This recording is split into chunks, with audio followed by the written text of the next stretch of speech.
very good, Lincoln. Good to see you. You too, my friend. I really want to thank you so much for having this conversation with me. So, we were speaking the other day about AI and creativity, and I disclosed to you that while my work is 100% human authored in regards to the text, that I did use AI to help me design my final cover for my novel. So, you had a lot of feelings about that, a lot of thoughts, and I'm really curious about a few things. Especially just, I don't know, AI in general and the creative field and the arts. Let's just start with that. Like, what is your gut feeling about AI being used for artistic work or in the artistic field? Gut feeling is almost entirely negative. I don't have a Mm, positive thing to say about it. I will admit I have used AI because it's a fascinating tool. It's very cool. And so I play role-playing games. And every now and then I want to create an image for a character. And although I have some cartooning skills, mhm. I can't make things look exactly how I want them to look. So I would use a prompt and create an image, tell it to be a watercolor, describe the character, make that work. But I'm very careful to only use that image for myself and my friends when we're sharing it online to say this represents my character. Anything where I'm putting it out into the world, I would have a really hard time with that. As a creative person, as someone who's done acting, who has done illustrations, I find the intrusion of AI into the creative world to be really poison because it is so easy to create instant art that is denying all these people who already live in a somewhat marginalized career where it's hard to make money, and now robots have taken it over. I find that kind of horrifying. So I definitely have a bias against AI when it comes to stepping on creative toes. Did some research just to see actually if anyone is using any of the book designers are using AI for any of their work. They said something is actually quite similar to what you just said in regards to that it is revolutionizing their work, but they have some hesitation with it. In their actually just mind, what they do is that they use it to finalize a drawing, but they will never use it for the full cover, and they're very transparent about doing that. And I found some other artists who were like you, saying that no, I will not use it.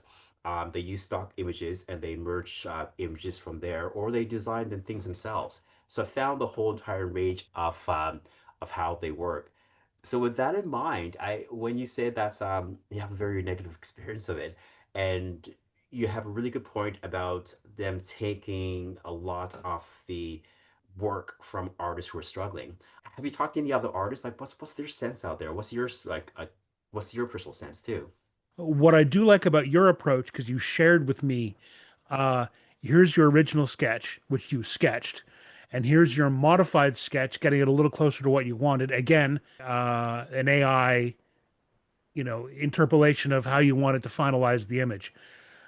And my impression was you just need to be very upfront that A, this came from something I generated myself, and I'm just taking it to the next step.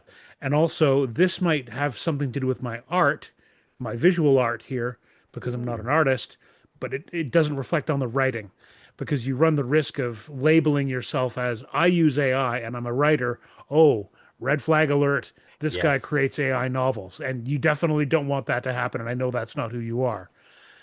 It's tricky though, because I use Photoshop and Photoshop is using more and more AI stuff built in Yes. to make things look good. So am I guilty of using AI just by using a program that makes use of AI? And it is like it's super handy for things, remove an object, that kind of thing for a picture. I can do it, I can cut it out myself, and I generally will do that.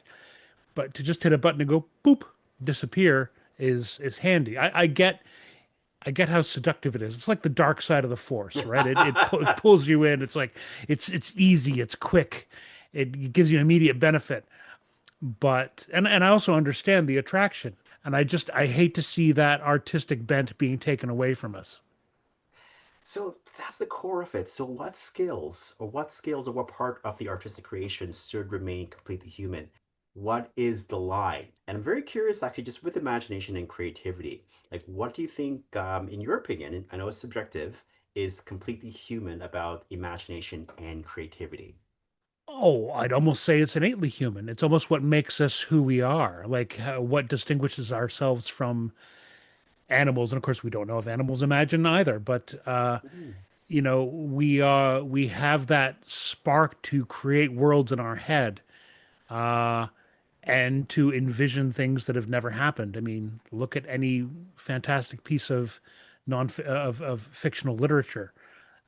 Plenty of films that have like dreamscapes in them that are, Hmm. created just out of thin air. I think it's innate to who we are is to be able to imagine and to dream other things, other worlds. It's funny. One of the things I was researching was the nature of creativity, and one of the things it said was that creativity, there's no new stories. Although I beg to differ with that. There are new stories. They're just retold in different ways and maybe your unique lens. And I have to admit, with my own writing, because it is very complex with blending sci-fi and fantasy, blending different worlds. I use some tropes that are commonly used by people, like the story of Romeo and Juliet, and then I build off of that in my own unique twist.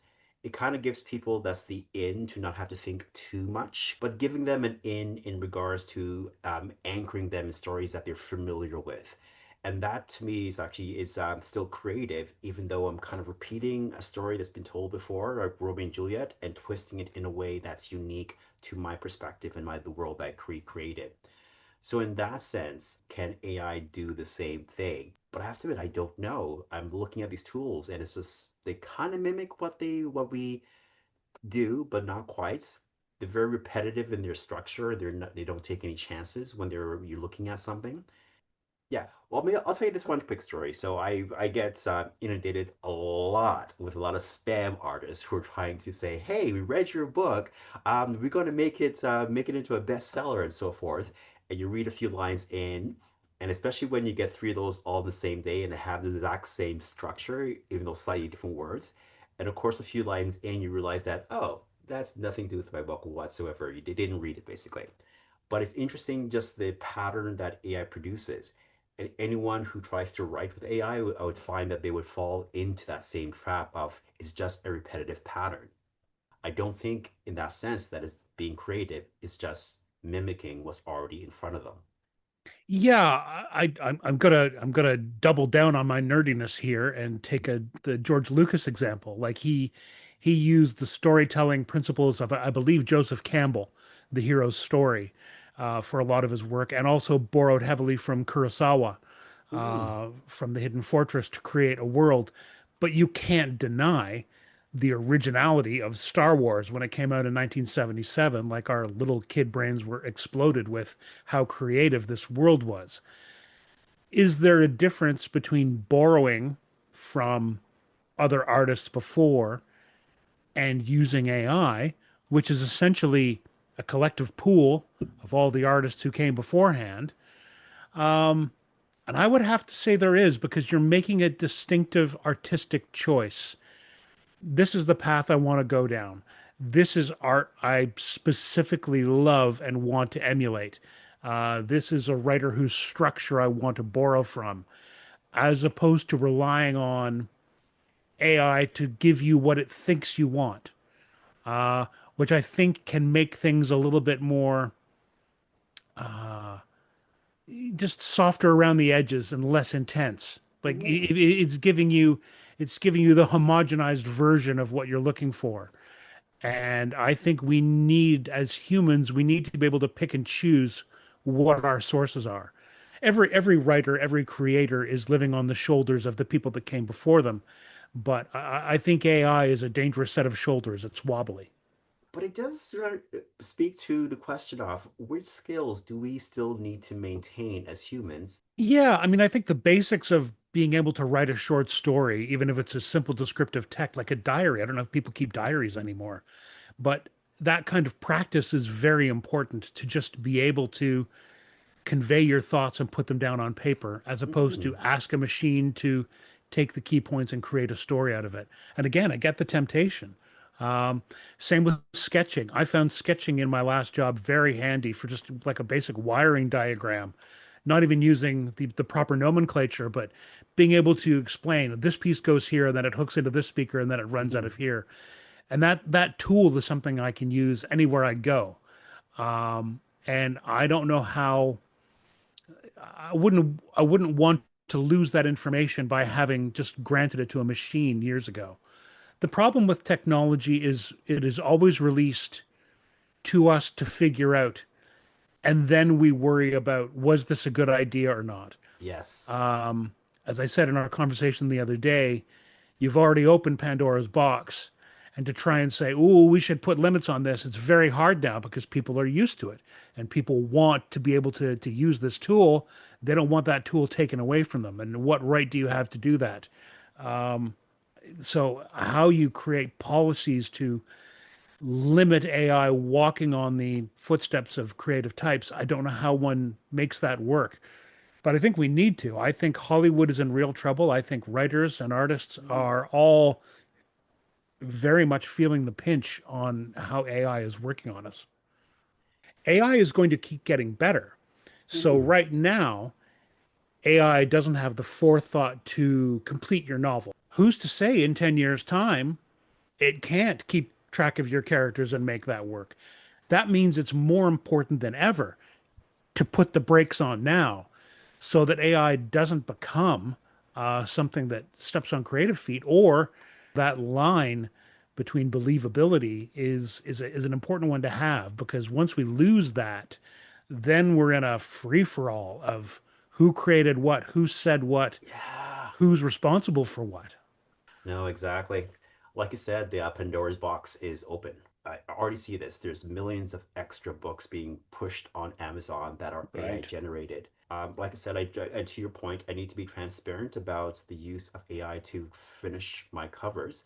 And I want to make sure that people know that.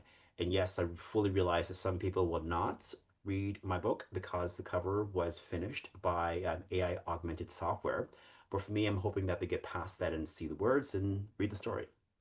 Yeah, it's tricky, but as long as you keep that line saying cover done this way, literature done this way, Hmm. you're protecting yourself. And the But final, you do run the risk of people will see a cover and yep, say that looks like AI, so yep, I'm dismissing the entire art, which is, yep. incorrect, but it's a gut reaction that people have. Was it 57% of people judge a book by its cover? So yeah, Sure, yeah. absolutely. I don't know. Maybe actually we'll look at end with this here. What would you like to see, like in 3 to 5 years, if we are merging AI with human capability, especially in the creative and imaginative field? What would you like to see in 3 to 5 years? Where would you like us to be? Oh, I mean, I just, but my instinct is I just don't want it. I want it to be available, but I would like anything created by AI. I'd like the inverse of what's happening now, where you have to get authorized to have a stamp on your book that says this was not created by AI. Hmm. I would prefer anything that is created by AI has to have this, watermark on it that Yes. indicates it's AI. So whether it's a video, whether it's a book, whether it's a piece of artwork, that it's right there, right bang in the front. This was generated by AI. I don't know how that gets implemented. I don't know how you'd make that international, but I would like something like that to bring value back to individual creativity and individual artwork. So oh, that's some guy painted that in his basement, or someone researched that over 5 years living in the Caribbean. I want these things to be legitimate, and I'd rather have real work be pure and label the false work. And Yeah. again, I don't think AI is entirely a bad thing. I think it can be great for these things that use like incredibly complex mathematics, for exploring Hmm. the cosmos, for Yes. coming up with a solution for pollution, solution for Climate change. climate change, things to do with medicine. Great. Number crunching, perfect. Use that. But for the creative arts, I feel it's spilled into it so hugely, and I don't want to see the destruction of that world anymore. Fantastic. Thank you, Sean. This has been a great conversation that's really helped me a lot just to make sure that we keep the human in human art. Sounds good to me. Thanks, man. Thank you.